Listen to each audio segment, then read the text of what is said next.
Hello students, कैसे हैं आप सभी। होप शो सभी बहुत ही अच्छे होंगे। तो बात करते हैं हमारा नेक्स्ट टॉपिक 3D ज्योमेट्री में, and that is your equation of a plane passing through two given points and parallel to a given line.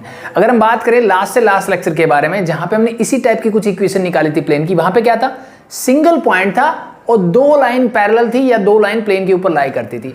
यहाँ क्या डिफरेंस आ गया, यहाँ सिर्फ डिफरेंस इतना आया सर कि अब पॉइंट दो हो गए हैं और लाइन सिर्फ एक ही पैरेलल है। सेम कॉन्सेप्ट, सब कुछ वैसा ही कुछ रहेगा। ठीक है, थोड़ा सा समझ लो, बहुत ही आसान और बहुत ही छोटा सा टॉपिक है। तो चलो इसको पहले सीख लेते हैं कि भाई ये बोल क्या रहा है। तो अब देखिए भाई, मेरे पास मान लीजिए मेरे पास एक प्लेन है और इस पे मुझे कोई भी दो पॉइंट गिवन होंगे। तो let be the point is A1 and sorry मैं इसको AB से डिनोट कर लेता हूँ कि दो पॉइंट है मेरे पास A और B, और लेट मैं बोलता हूँ कि उनके पोजिशन वेक्टर जो हैं वो A और B है। Clear, hope so it is clear. और एक लाइन भी गिवन होगी, वो हो सकता है इस पे लाई करे या हो सकता है इसके पैरेलल हो। तो पैरेलल मैंने बताया था कि कोई भी लाइन ये अगर ऐसे है तो इस पे लाई कर रही है, और जैसे ही मैंने इसको ऊपर उठा दिया तो ये क्या हो जाएगी, इसके पैरेलल हो जाएगी। तो मान लीजिए कि कुछ ऐसी लाइन होगी, और किसी भी लाइन की इक्वेशन कैसे रिप्रेजेंट करते हैं, vector R is a general point on that line, और A1 कोई भी एक पॉइंट होगा जो उस लाइन पे लाई करता है, plus lambda times vector generally B लिखते हैं, बट B हमने यहाँ लिख लिया तो इसको लिख लेता हूँ C, और ये वेक्टर C के क्या होगी सर, पैरेलल होगी। ऐसा कुछ गिवन होगा, यस। तो अब मुझे क्या करना है सर, मुझे निकालनी है इस प्लेन की इक्वेशन। और प्लेन की इक्वेशन निकालते सबसे पहली चीज जो मेरे दिमाग में आती है वो हमेशा ये आनी चाहिए कि अगर मुझे प्लेन के परपेंडिकुलर एक वेक्टर मिल जाए ना तो मेरा काम हो जाएगा, चाहे किसी भी टाइप की इक्वेशन निकालनी हो। जब भी बात प्लेन की हो रही हो तो हमेशा मुझे ट्राई करना है कि उस प्लेन के परपेंडिकुलर वेक्टर निकाल लो। कैसे निकाल सकते हो सर, बहुत ही आसान है। जब मैंने ये बोल दिया कि ये एक लाइन है जो इस प्लेन के पैरेलल है, इसका मतलब क्या है, ये वेक्टर C क्या दे रहा है मुझे, सर ये लाइन जिसके पैरेलल है, तो भाई लाइन भी प्लेन के पैरेलल है। ठीक है, तो ये इसका मतलब ये है कि ये वेक्टर क्या है, ये वेक्टर जो है इस प्लेन के पैरेलल है। तो इसका मतलब इस वेक्टर C को मैं कहीं ऐसे रिप्रेजेंट कर सकता हूं। यस और नो, क्या चीजें क्लियर? तो अगर ये चीजें क्लियर है, ये वेक्टर हो गया C, एक वेक्टर मिल गया। अब ध्यान से देखो, दो पॉइंट गिवन है सर, वेक्टर A और वेक्टर B। अगर मैं इन दोनों को ज्वाइन कर लूं तो सर एक और वेक्टर बन के तैयार हो जाएगा। ठीक है, और इन दो वेक्टर्स, ये दो वेक्टर कहाँ है, इस प्लेन के पैरेलल ही तो है। ये दोनों पॉइंट इस पे लाई करते हैं, मतलब इस प्लेन के ऊपर है। ठीक है, वेक्टर C इसके पैरेलल है या इस पे लाई करता है, तो वेक्टर को मैं कहीं भी मूव कर सकता हूं, तो अल्टीमेटली पहुंच गई यही। अब मेरे पास दो वेक्टर है सर, दो वेक्टर अगर मुझे गिवन हो तो उनके परपेंडिकुलर वेक्टर कैसे निकाला जाता है, इट्स वेरी इजी सर, उन दोनों का क्रॉस प्रोडक्ट निकाल लीजिए। इसका मतलब अगर मैं यहां से सिंपली, भाई ये वेक्टर क्या बन जाएगा, it's simply become vector B minus vector A। Yes और नो, यस। तो मैं इसको लिख सकता हूं vector B minus vector A, और इसका क्रॉस प्रोडक्ट लेना है क्योंकि एक सिंगल वेक्टर बना, किसके साथ, C के साथ। तो अगर मैंने इसका C के साथ क्रॉस प्रोडक्ट ले लिया तो ये जो वेक्टर निकल के आएगा वो क्या आएगा सर, इस प्लेन के जो परपेंडिकुलर वेक्टर होगा वो मुझे मिल जाएगा, यानी जिस बात करते हैं हम वेक्टर n के बारे में। क्या चीजें clear? Hope so it is clear. अब जब मेरे पास एक वेक्टर है सॉरी, जो इस प्लेन के परपेंडिकुलर है, यस और नो, यस। तो अब मुझे बताइए कि इस प्लेन की इक्वेशन क्या होगी सर, वेरी इजी। अगर मेरे पास देखो यहां दो पॉइंट है कि कोई भी एक पॉइंट गिवन हो किसी भी प्लेन के ऊपर, ठीक है, तो दैट पॉइंट इज A, उसका पोजीशन वेक्टर मैंने A से डिनोट किया।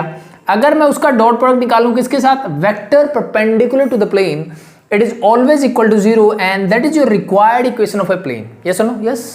तो अब तो मेरे पास दो दो पॉइंट है, तो कोई भी एक पॉइंट मैंने ले लिया, तो मैंने ले लिया जी सर R माइनस A, ये पॉइंट मैंने ले लिया, और इसका डॉट प्रोडक्ट किसके साथ, ये क्या है भाई, ये परपेंडिकुलर वेक्टर ही तो है। So that's your equation of a plane. तो ये किसके इक्वल हो जाएगा, 0 के, और ये मेरी equation of a plane ready हो गई। ठीक है, कैसी, जो कि पॉइंट A और B इन दो पॉइंट से पास करता है प्लेन, पहली चीज, और वो वेक्टर C के क्या है, पैरेलल है, और वी कैन से इस लाइन के पैरेलल है। इस लाइन के पैरेलल मतलब वेक्टर C के पैरेलल, क्योंकि ये लाइन भी तो वेक्टर C के पैरेलल है। Simple, clear, hope so it is clear. So this is your vector equation of a plane passing through two given points and parallel to a given line. I think easy, it's very very very easy. Similarly हम Cartesian equation भी निकाल सकते हैं। कैसे निकालोगे, बहुत easy है sir. Let be A का पोजीशन वेक्टर है, इसको मैं डिनोट कर लेता हूं सर, A के पोजीशन वेक्टर को, it is something like xi cap plus yj cap and zk cap. अब देखो भाई एक्स वाई जेड तो एक जनरल पॉइंट को डिनोट करेगा, मतलब वो वेक्टर आर का काम करता है मेरा, ठीक है, ये वाला वेक्टर आर जनरल पॉइंट जो होता है, तो इसलिए यहाँ पे लेट मैं x1 y1 z1 बोल देता हूँ।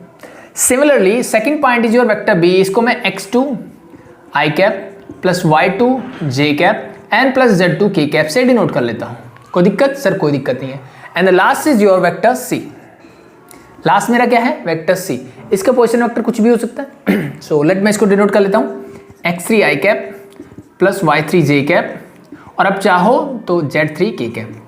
अगर आप चाहो तो डायरेक्टली जैसे वेक्टर c है तो मैं इसके किस फॉर्म में लिख सकता हूँ कि भाई हाँ मे भी हो सकता है इसके डायरेक्शन रेशियोज ही डायरेक्टली गिवन हो, तो इसके स्केलर कंपोनेंट यानी मैं इसको a b c इसके डायरेक्शन रेशियो उनसे भी डिनोट कर सकता हूँ, तो आपकी चॉइस के ऊपर रहेगा। इन जनरली हम ऐसा ही करते हैं ना, ठीक है, क्योंकि ये तो वेक्टर c है, मैंने वेक्टर c पूरा लिखा, तो x3 y3 z3 क्या डिनोट कर रहे हैं? सर मेरे डायरेक्शन रेशियोज।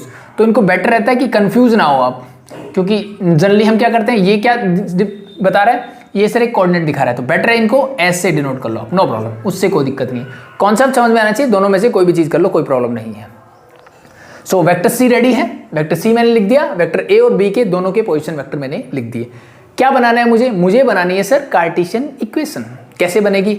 सर क्या मुझे ये क्रॉस प्रोडक्ट निकालना आता है, और we can say triple product निकालना आता है क्या? सर बिल्कुल आता है, ठीक है। कैसे निकालते हैं? सर r माइनस ए, ये मेरी फर्स्ट रो बनती है वहां पे, तो r माइनस ए मतलब r तो जनरल पॉइंट है, मतलब वेक्टर r का पोजीशन वेक्टर क्या होगा? Sir x i cap plus y j cap and plus z k cap, yes और नो? बिल्कुल, ठीक है। r माइनस ए क्या होगा? Sir x minus x1 y minus y1 and z minus z1, क्योंकि vector A के vector A का position vector क्या है? दिस, मैंने सब्ट्रैक्ट करके लिख दिया। फर्स्ट रो ये बनती है। सेकंड रो किससे बनाओगे? सेकंड रो बना सकते हो, देखो आपके पास दो लाइंस हैं, the first one is b minus a, ये वाला वेक्टर, तो b माइनस ए, b के ये पोजीशन वेक्टर है, a का ये पोजीशन वेक्टर है, b माइनस ए क्या बनेगा? Simply sir x2 minus x1 y2 minus y1 and z2 minus z1। Clear? Hope so it is clear. And the last is your vector c, इसके scalar component, और we can say the direction ratios are a b c, तो इनको लिख दो directly a b c। तो ये मैंने कौन सा पार्ट लिखा? ये मैंने left hand side, right hand side क्या है? Equal to 0। So this is your required Cartesian equation. तो अगर आपने पीछे क्लासेस अच्छे से देखी ना, तो इन दोनों चीज़ों में आपको टाइम ही नहीं लगेगा, बहुत ही आसान, बहुत ही सिंपल सी चीज़ें। क्लियर हुई? सो दैट्स इट, बस ये हो गया आपका equation of a plane passing through a given point, two given points and parallel to a given line. बस इतना ही है इस कॉन्सेप्ट के अंदर। अब क्वेश्चन से थोड़े बहुत इधर उधर करके दे देता है, बस उन चीज़ों को समझना है और क्वेश्चंस को सॉल्व करना है, ठीक है। तो बेटर ये है कि अगर आपको इतनी चीज़ें समझ में आ गई तो एक बार ये क्वेश्चंस आप खुद से ट्राई कर सकते हो, कोई दिक्कत नहीं है आपको, ठीक है। फिर भी for the sake of completion मैं आपको करवाऊंगा, ठीक है। So that's it, object is clear. तो पहला क्वेश्चन लेते हैं और उसको सॉल्व करते हैं, जो भी मेथड आपको गिवन है। सो यहाँ पे देखो आप क्वेश्चन नंबर एक्सरसाइज 13.9 में 15 to 21 जो है 13.8 के इसी टॉपिक से रिलेटेड है, ठीक है। तो ये सारे क्वेश्चन हम करते हैं। तो सबसे पहले मैं 21 लेता हूं, जो कि इसी फॉर्म में जैसा कि हमने ड्राइव किया उसी फॉर्म में डायरेक्टली गिवन है, तो आपको थोड़ी सी चीजें समझ में आ जाएगी, ठीक है। तो ये चीजें मैं एक बार हटाता हूं और देखते हैं क्वेश्चन ने क्या बोला है। Equal to 0। तो 21 ने बोला है कि find the equation of a plane passing through the point 0 0 0। भाई एक प्लेन की इक्वेशन निकालनी है जो कि किस पॉइंट से पास करता है। पहला पॉइंट है सर 0, 0, 0, मतलब ओरिजिन से पास करता है, तो वो इस चीज को ऐसे बोल सकता है passing through the origin, first thing. And 3 -1 2, और दूसरा पॉइंट है सर 3 -1 2, इस दो पॉइंट से पास करता है। And parallel to the line, और एक लाइन के पैरेलल है जिसकी इक्वेशन गिवन है x -4 divide by 1 equal to and y + 3 divide by y + 3 divide by -4, and the last one is your z + 1 divide by 7, ये given है sir, ठीक है। तो हम फैमिलियर हैं कार्टेशियन इक्वेशंस हो किसी भी लाइन की या फिर वेक्टर इक्वेशंस हो, तो उस पर क्या क्या इन्फॉर्मेशन गिवन होती है वो हमें पहले से पता रहता है, ओके। तो अब भी किन दो पॉइंट से पास हो रहा है सर? इन दो पॉइंट से पास हो रहा है। तो यहां से अब देखो इन्फॉर्मेशन कार्टेशियन इक्वेशन में, तो ट्राई करो कार्टेशियन इक्वेशन निकालो डायरेक्टली। अब मैं आपसे पूछता हूं एक्स वाई जेड क्या होता है सर? ये तो जनरल पॉइंट होते हैं, कोई भी जनरल पॉइंट जो हम किसी भी प्लेन के ऊपर या जिस भी चीज की इक्वेशन निकालें उस पर जो लेते हैं। Clear? Option clear. What about x1 y1 z1? Sir ये पॉइंट होता है जो कि प्लेन के ऊपर गिवन होता है, तो this is your first point और we can say this is your point A से डिनोट कर लेता हूं, ठीक है, क्लियर, जिसके कोऑर्डिनेट क्या होंगे x1 y1 z1, मतलब इनकी वैल्यू क्या है 0 0 0।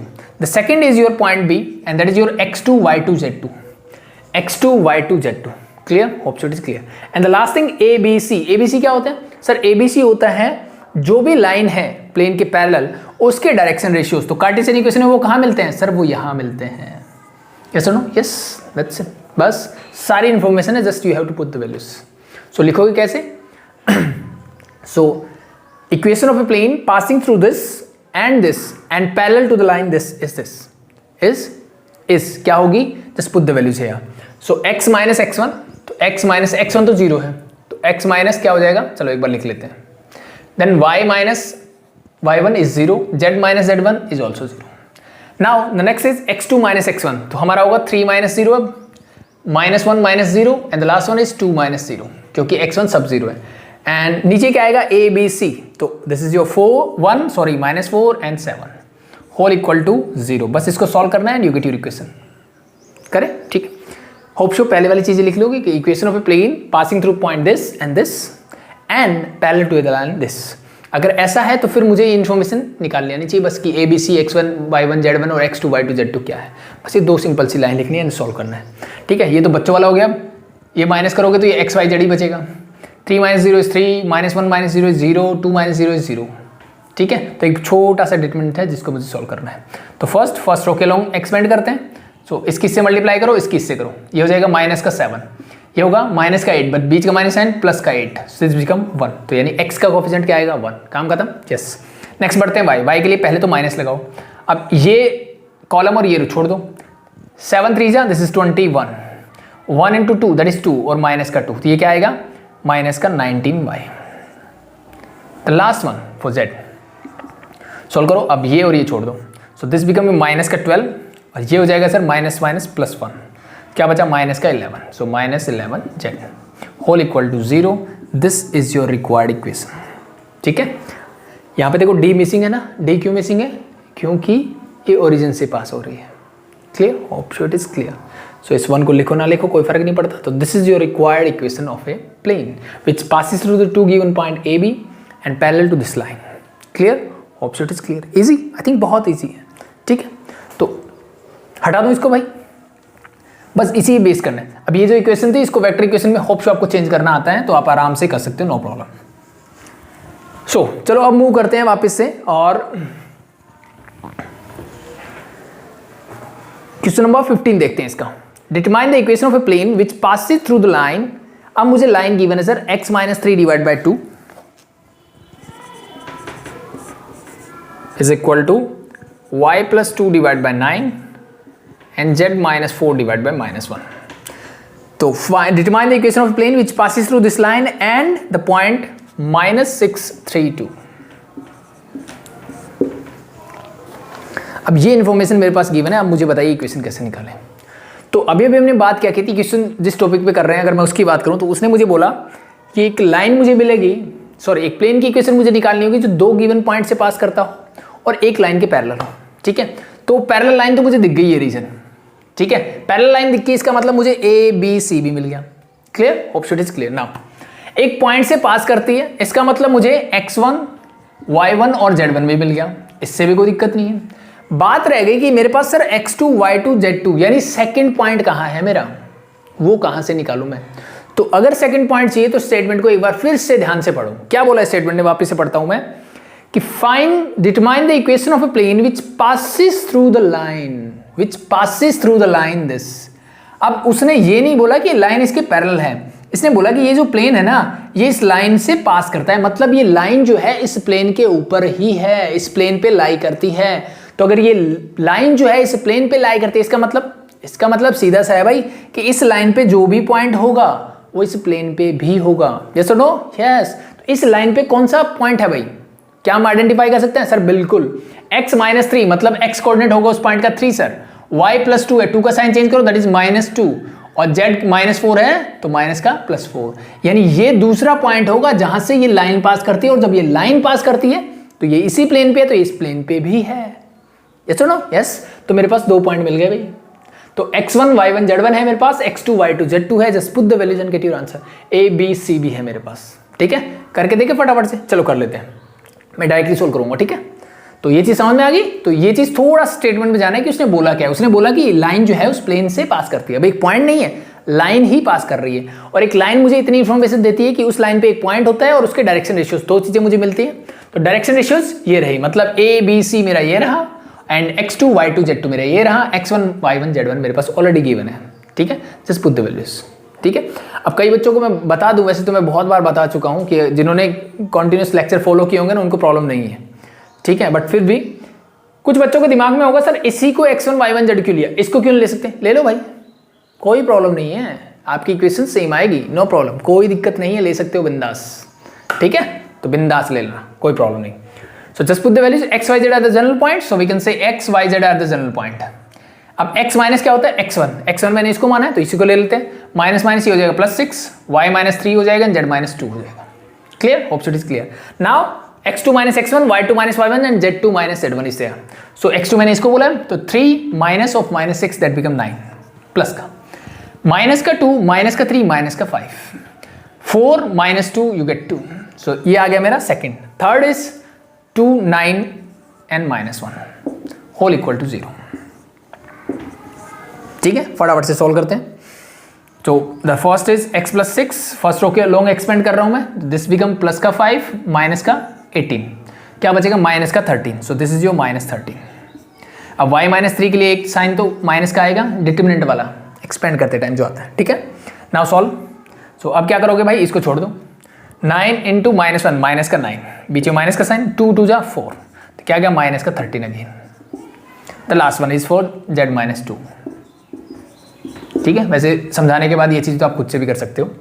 81 एंड प्लस 10 कितना हो जाएगा 91 whole equal to sir 0। Solve it. -13 जब अंदर जाएगा तो अब एक काम कर सकते हो, देखो इस चीज़ को कैलकुलेशन थोड़ा छोटा करना है, तो ये -13 है, -13 है, ये क्या है 91 क्या 13 की टेबल में आता है सर, बिल्कुल। तो डिवाइडिंग थ्रू आउट बाय -13 से दोनों तरफ डिवाइड कर दो, तो इस टर्म को डिवाइड करोगे तो ये हट जाएगा, इस टर्म को डिवाइड करोगे तो ये हट जाएगा, इसको करोगे तो क्या होगा 13 7 जा, तो यहाँ पे माइनस साइन आ जाएगा और यहाँ पे आ जाएगा 7 बस, ठीक है। तो ये सिंपल कैलकुलेशन कर सकते हो आप, जस्ट सॉल्व कर दो बस आप इसको। x + 3 -y + 3 और 7 अंदर जाएगा तो -7 और +14 whole equal to 0। Solve it again. So x - y - 7z plus का 6 प्लस का 3 प्लस का 9 और प्लस का 24, तो प्लस का बन गया 23 whole equal to 0। So that is your required equation of the plane. Hope so it is clear. Easy, it's very easy. 13 14 भी सेम है, इसने डायरेक्टली बोल दिया पासिस थ्रू और कंटेनिंग एक ही बात होती है, तो 14 और 15 तो दोनों ही सेम है, ठीक है भाई। हम बात करते हैं क्वेश्चन नंबर 17। 17 में क्या डिफरेंस है, 17 में क्वेश्चन को उसने सिर्फ वेक्टर फॉर्म में दिया है, ठीक है, सिर्फ ये डिफरेंस है। किस फॉर्म में है, वेक्टर फॉर्म में, यानी डायरेक्टली ऐसे बेटर रहता है, ऐसे ही निकालो आप। कार्टेशियन इक्वेशन में ना बेटर ऐसे ही रहता है, क्योंकि अल्टीमेटली मुझे ये निकालना है, ये निकालने के लिए मुझे डिटरमिनेंट का यूज करना पड़ता है। अगर मुझे क्रॉस प्रोडक्ट निकालना है तो इसका यूज तो करना ही करना पड़ेगा, ठीक है भाई। इसका यूज करो, फिर डॉट प्रोडक्ट अलग से निकालो, बेटर है कि डायरेक्टली इसी को निकाल लो, ऐसा ना, यस, फिर उसको वेक्टर में चेंज कर दो, उसमें टाइम नहीं लगता है। सो मैं तो ये प्रेफर करता हूं, बाकी जैसा आपको अच्छा लगे आप कर सकते हो, नो प्रॉब्लम, ठीक है, क्योंकि इंडिविजुअल का अलग अलग रहता है, किसी को कुछ आसान लगता है, किसी को कुछ लगता है, तो आप उसी पॉइंट ऑफ व्यू से क्वेश्चंस को कर सकते हो। सो क्वेश्चन नंबर 17 देखो भाई, क्या बोला इसने, फाइंड द, फर्स्ट पार्ट ले रहा हूं मैं इसका, find the vector equation of a plane that passes through the point 1 0 0। एक प्लेन है जो इस पॉइंट से पास करता है, ठीक है, एंड कंटेन द लाइन, और एक लाइन कंटेन करता है r इज इक्वल टू λ3, ये गिवन है सर, ठीक है। तो जिसका कॉन्सेप्ट क्लियर है लाइन वाला उसको दिक्कत रही है, जिसका कॉन्सेप्ट क्लियर नहीं है उसको प्रॉब्लम है कि भाई ये ऐसी लाइन तो हमने देखी नहीं अभी तक, नहीं देखी, ठीक है। तो अभी दिखा देते हैं। देखो मुझे नॉर्मली बताया कि equation of A line is something like that, ये सुनो ऐसा ही होता है, ये सुनो कि सर ये उस पॉइंट का पोजीशन वेक्टर होता है जहां से लाइन पास कर रही है, और ये वेक्टर वो है जिसके लाइन पैरेलल है, ये सुनो, यस। लेकिन अगर मैं इस लाइन को ध्यान से देखूं तो इसमें और इसमें क्या डिफरेंस है सर, यहाँ पे ये वाली टर्म दिख नहीं रही और लैम्डा के बाद जो वेक्टर बी है ओनली जे, तो ऐसा तो पॉसिबल हो सकता है। यानी इसी चीज को अगर मैं इसी चीज को इस फॉर्म में लिखना चाहूँ तो कैसे लिखूंगा, it's very easy. Vector A नहीं है मतलब क्या है, नल वेक्टर, तो vector R is equal to 0 i cap plus 0 j cap plus 0 k cap. क्या मैं वेक्टर ए यानी नल वेक्टर को ऐसे लिख सकता हूँ, यस और नो? यस बिल्कुल सर। प्लस लैम्डा टाइम, क्या मैं इसी बात को 0 i cap plus J cap and plus 0 k cap ऐसे भी लिख सकता हूं, यस और नो? सर बिल्कुल लिख सकते हैं। ठीक है, क्या ये दोनों बातें एक ही है कि नहीं है? सर बिल्कुल एक है। तो जिसको समझ में आ गया उसको ऐसे लिखने की जरूरत नहीं है, ये चीजें सिर्फ समझाने के लिए आपके, लिखना चाहो लिख सकते हो, कोई दिक्कत नहीं है। सो this is something like that. ठीक है, इट मीन्स ये लाइन मुझे क्या इंफॉर्मेशन दे रही है, ये लाइन मुझे ये बता रही है सर कि ये जो लाइन है वो 0 0 0, it means this passes through the origin, ये ओरिजिन से पास होने वाली लाइन है, पहली बात। एंड इसके जो डायरेक्शन रेशियोज हैं वो क्या होंगे, 0, j का कोएफिशिएंट 1 और k का कोएफिशिएंट 0, ये होंगे। So these are the direction ratios of the line, this is the point from which the line is passes. Clear? Hope so it is clear. ठीक है, जहां से पास करती है वो पॉइंट मिल गया, डायरेक्शन रेशियो मिल गए, और ये क्या है सर, ये मुझे एक और पॉइंट गिवन है जिससे वो पास करती है। ठीक है, तो पहले से गिवन है। अब देखो आसान क्या चीज रहती है, देखो x1 y1 में 2 बार यूज करता हूं, x1 y1 z1 x1 y1 z1, तो बेटर क्या है, कौन सा आसान लग रहा है मुझे ये, तो मुझे ये वाला पॉइंट को x1 y1 z1 कंसीडर करना चाहिए। ठीक है, चाहो इसको कर लो, कोई प्रॉब्लम नहीं है। अब यहाँ तो एक जगह ही बनना है ना, बाकी तो कुछ है ही नहीं दिक्कत, तो अब जिसको दिल करे कर सकते हो। ठीक है, तो अब क्या चाहते हो कि मैं डायरेक्टली वेक्टर इक्वेशन निकालूं या डायरेक्टली इससे निकालूं, तो मेरा वही है, यहाँ पे देखो डायरेक्टली मैं वैल्यूज पुट कर सकता हूँ आराम से। ठीक है, यहाँ पे क्या होगा, ये क्रॉस प्रोडक्ट अलग से निकालना पड़ेगा, फिर ये निकालना पड़ेगा। ठीक है, बेटर ये है कि मैं इसको पहले कार्टेशियन इक्वेशन निकालता हूँ, फिर मैं वेक्टर में इसको चेंज करके दिखाता हूँ। Clear? Hope so it is clear. So now इतनी इन्फॉर्मेशन से क्या मिला मुझे, अब इक्वेशन निकालनी है, equation of a plane that passes through this point and this point and parallel to the line this, और we can say parallel to the line whose direction ratios are 0 1 and 0। That's it, simple. तो equation क्या होगी, just put the values, x y z again R the general points and x1 y1 z1 is 0। सो यहाँ पे directly कर दूं, ये 0 ये 0 ये भी 0 हो जाएगा। ठीक है भाई, x2 माइनस x1, तो इसको मैं चलो x y z, मतलब ये तो सिंपल ऐसे ही होगा। Clear? Hope so it clear.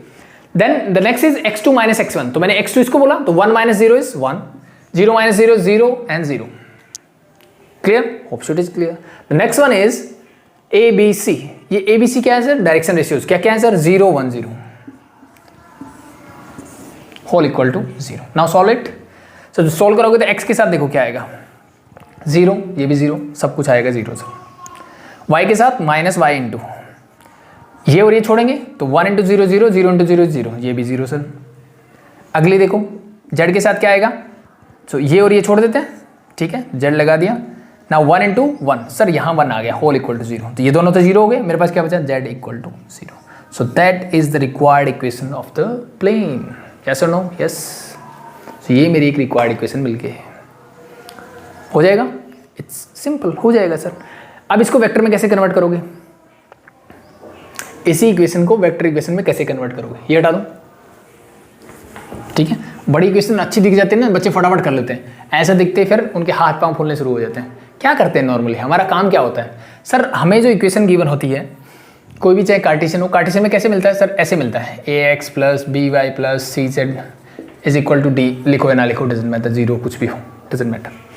ठीक है, तो ऐसा कुछ मिलता है। तो हम यहाँ पे क्या करते हैं नॉर्मली, हम करते हैं सर x y z को अलग कर लेते हैं, यानी यहाँ पे x plus y plus z। ठीक है, और इसके साथ i कैप, इसके साथ j कैप, और इसके साथ लगा देते हैं k कैप, और इसका डॉट प्रोडक्ट ले लो a b c के साथ, यानी a i cap plus b j cap plus c k cap and this must be equal to d, या d को इधर ले आओ इक्वल टू 0 कर दो। ठीक है, कैसे कर सकते हैं, सो दैट्स इट। यही तो इक्वेशन होती है प्लेन की, यस और नो? यस। ठीक है, ये मेरा क्या बनता है सर, जनरल पॉइंट, और ये मेरा n का काम करता है, a i cap plus b j cap plus c k cap is equal to let me take d। ऐसा ही कुछ होता है ना, तो बस यही काम यहाँ पे भी करना है। ठीक है, तो अब यहाँ पे अलग क्या करूँ, अब मुझे दिखा कि सर यहाँ तो सिर्फ z इक्वल टू 0 दिख रहा है मुझे।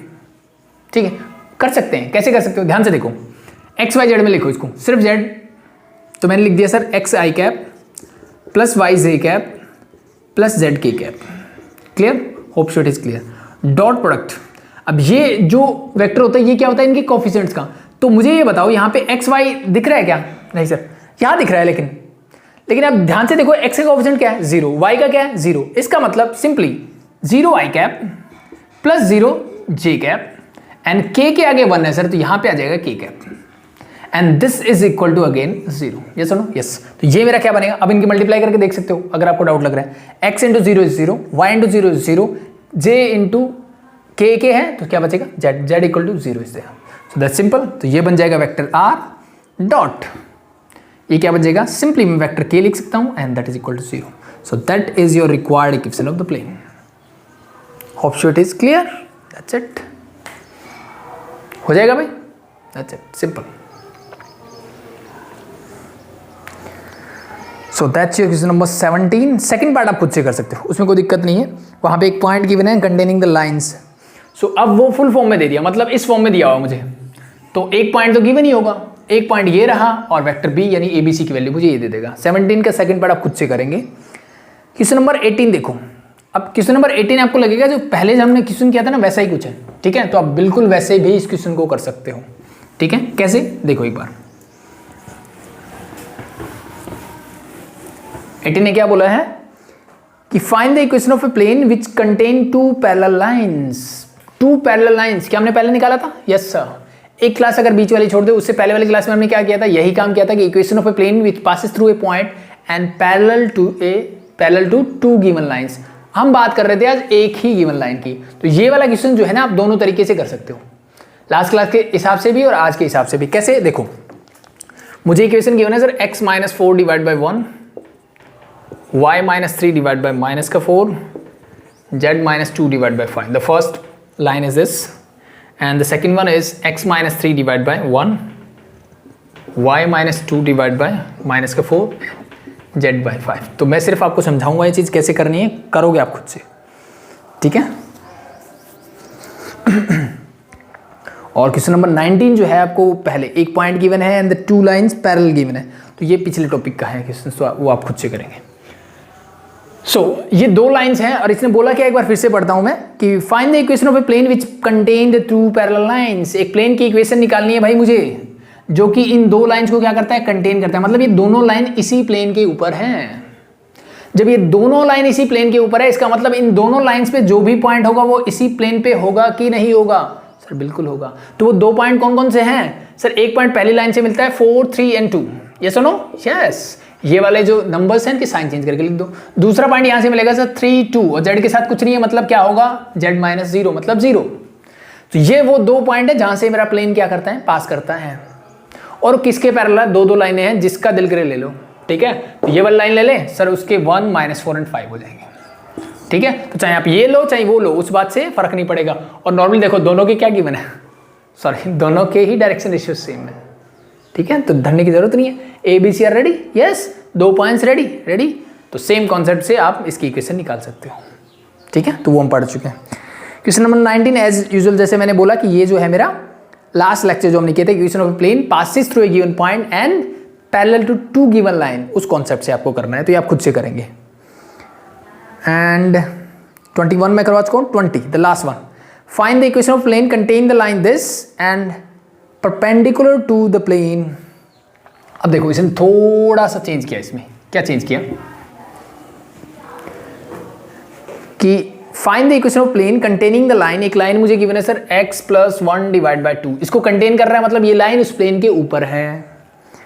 y plus 1 divide by, sorry this is your, चलो ऊपर ले लेते हैं इसको, x plus 1 divide by 2, y plus 1 divide by minus का 1 and z minus 3 divide by 4, ये है, ठीक है भाई? And perpendicular to the plane, एक प्लेन है जिसके परपेंडिकुलर है, वो है sir x plus 2y plus z minus 12 is equal to 0। ये गिवन है सर। तो पहले इसने बोला क्या, उसके बारे में बात करते हैं कि भाई एक प्लेन है जो कि इस लाइन को कंटेन करता है, मतलब ये लाइन जो है इसी प्लेन के ऊपर है। इसका मतलब क्या हुआ कि ये लाइन इस पॉइंट से पास करती है, तो ये पॉइंट कहाँ पे होगा? इस प्लेन पे भी होगा, क्योंकि ये इसी के ऊपर है। So the point is -1 and 3। तो ये वो पॉइंट है जिससे प्लेन पास करता है, पहली बात तो ये क्लियर। और किसके पैरेलल है भाई? कंटेन कर रहा है, मतलब इसके पैरेलल भी है। तो एबीसी की वैल्यू मुझे ये देगा, यानी डायरेक्शन रेशियोज क्या क्या होंगे? 2, -1 and 4। किसके डायरेक्शन रेशियो है? लाइन, ठीक है, जो हमारे फॉर्मूले में ABC होते हैं, वो जो लाइन जो इसके पैरेलल है उसके डायरेक्शन रेशियो ये है। बट क्या इतनी इन्फॉर्मेशन से मेरा क्वेश्चन हो जाएगा? नहीं सर, मुझे 2 पॉइंट चाहिए एटलीस्ट, या फिर 2 लाइन चाहिए पैरेलल और 1 पॉइंट चाहिए। तो अब बात आती है ये जो सेकंड इन्फॉर्मेशन गिवन है, इसने बोला कि ये जो प्लेन है ना, ये गिवन प्लेन के परपेंडिकुलर है। This is something like that, ठीक है, ये इसके परपेंडिकुलर, मतलब कि अगर व्हाइट बोर्ड एक मेरा प्लेन है तो ये वाला जो प्लेन जैसे मैंने हाथ से बनाया तो ये दोनों एक दूसरे क्या है? Perpendicular. This is something like that. Clear? Hope so it is clear. तो अगर ये चीजें क्लियर है तो इस प्लेन की इक्वेशन है मेरे पास, क्या है सर? ये वाली, ठीक है। अब जैसे प्लेन का बात आती है ना, बात आती है कि इसके परपेंडिकुलर वेक्टर के बारे में क्या ख्याल है सर? इसके परपेंडिकुलर वेक्टर होगा ये x, y और z का जो कोफिशिएंट दिख रहा है वो, यानी 1 2 1।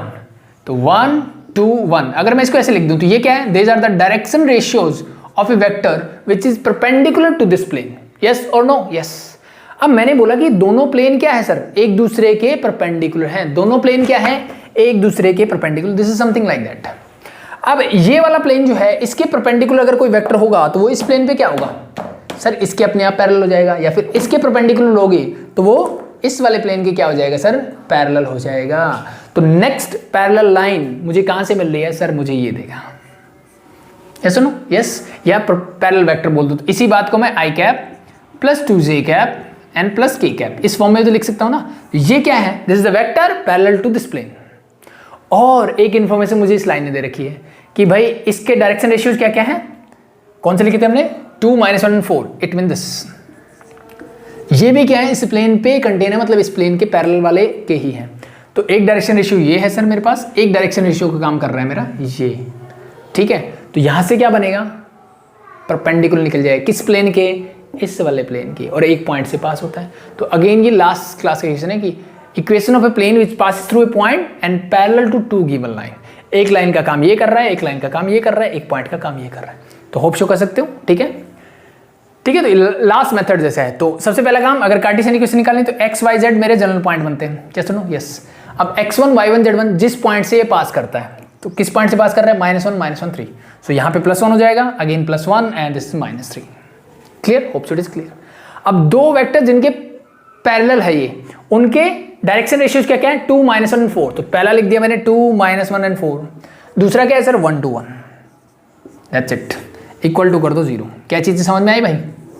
ये वाली चीज़ समझ में आई कैसे है? ठीक है।